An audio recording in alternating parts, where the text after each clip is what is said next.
Hello, and welcome to a brief history of polymers. What are polymers? Polymers are long-chain macromolecules made from much smaller repeat units known as monomers. They are very versatile and can be used for anything from making small toys such as Lego to building some of the most high-tech vehicles ever made.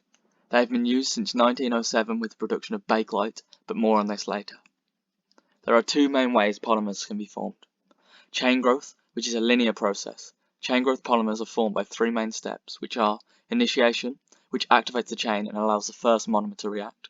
Propagation, this is where the reactive part of the chain continues reacting with other monomers. This is a chain reaction. And termination, this step is what stops polymerization and prevents chain growth any further. Step growth, on the other hand, is a much less uniform approach of the two methods, and no initiator is needed, and both monomers and large chains such as dimers and trimers have reactive groups on them. This is an exponential growth. There is also no termination in this step, so both ends remain active. Here is an example of polyethylene. As you can see, it starts as alkenes, and after undergoing polymerization, it becomes one long chain alkane. The first true polymers are natural polymers such as DNA, but I will focus on synthetic polymers here. The first synthetic polymer was produced in 1869 by John Wesley Hyatt and called celluloid. At the time, a firm in New York was offering $10,000 to anyone that could create a substitute for ivory. Accounting for inflation, that's $208,000 in today, so this is quite a motive to producing the chemical. By treating nitrocellulose with camphor gum and heat under pressure, the mixtures would set as hard as horn, according to Hyatt's observations. Despite being a brilliant substitute for ivory and also being able to imitate horn and linen, it was never used to replace them, as customers preferred the real thing. Even though it was not the largest success, it laid the groundwork for the future of plastics. In 1907, Leo Baekeland invented the first entirely synthetic polymer with no natural molecules in. Bakelite was produced by combining phenol and formaldehyde, and was initially designed to be a substitute for shellac, which was an electrical insulator of the time. Due to its cheap production costs and moldability, it was very versatile and quickly became a substitute for a lot of household items, from costume jewellery to parts used in washing machines. Eventually, however, the plastic became less popular as it was very brittle in its purest form, and the additives used to strengthen it caused the colour to fade over time, whereas other plastics found held their colour much better than Bakelite. Here's a structure of Bakelite. As you can see, it has a lot of aromatic rings and alcohols. During World War II, the United States production of plastics increased by 300% due to the need to preserve natural resources. One of the most fundamental plastic developments was nylon, as it was used in ropes, parachutes, and even some very light body armour. Nylon is produced by reacting equal parts amine and carboxylic acid in a condensation reaction. It was very revolutionary because it provided an alternative to silk, which made it also very popular in fashion. Because of its popularity in fashion, nylon is still used to this day in most items of clothing or accessories. However, it was not the only polymer that soared in production during the war.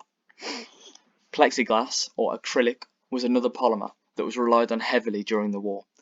It was mainly used as canopies on aircraft, such as the Supermarine Spitfire and the Hurricane, but it also got used on many submarines by both sides. It was much better than glass, as it weighed half as much, but could take much more impact than glass, and when shattered was a lot safer. The tensile strength of glass is 1000 psi, whereas the tensile strength of plexiglass is 10,000 psi. It can be synthesized by a process called living polymerization, which is where the termination step has been removed from the formation process. Most of the plastics used today were invented during or just before the Second World War, and polyethylene is no exception. Invented in 1933 by Imperial Chemist Industries in the UK, it quickly became one of the most used polymers in history. It could be made into low, high, or ultra-high density forms, making it very versatile. Low-density polyethylene is used commonly in plastic bottles and plastic bags, whereas high-density polyethylene is used in much more heavy-duty containers such as cleaning bottles and shampoo bottles.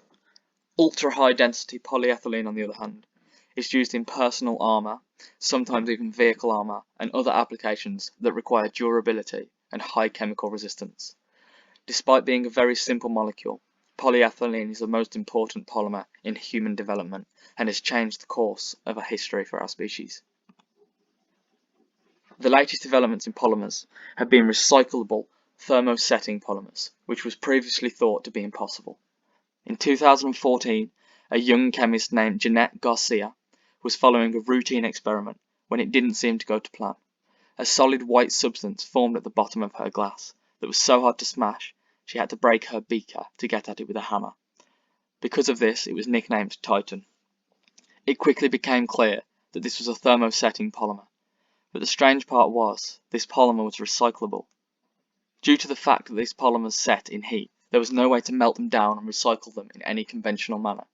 But Garcia found, when soaking these in dilute acid for 18 hours, it would revert back to its base monomer.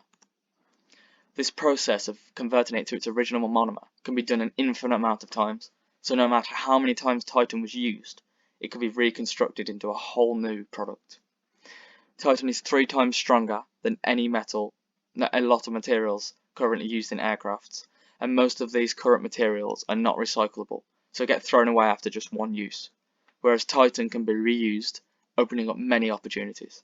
Garcia and her colleagues continued experiments and discovered another polymer of this same class that they called Hydro. Despite being created from the same type of reaction in a very similar process, Hydro has very different properties and it's a gel-like substance with self-healing properties. Despite their incredible properties, none of these substances have been commercialized yet due to how recent they are, but I'm sure it's only a matter of time before they're seen in everyday life. There are of course concerns about plastics and their damage to the environment, but the production of plastic is not slowing down due to increasing demand. So to counter this, more new polymers that are infinitely and 100% recyclable must be produced. The research by Garcia and her team will spark ideas in many, and hopefully start a renewable generation of materials. Polymers have caused a lot of problems, but I believe they will be their own salvation, as this new generation will replace plastics that are not recyclable in a way that, eventually, will hopefully start a positive feedback cycle in manufacturing.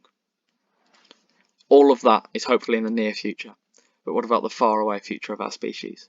Well, due to the versatility of polymers, it would be realistic to assume spacecraft could be crafted entirely from these polymers, as a lot of their parts are already crafted from polymers.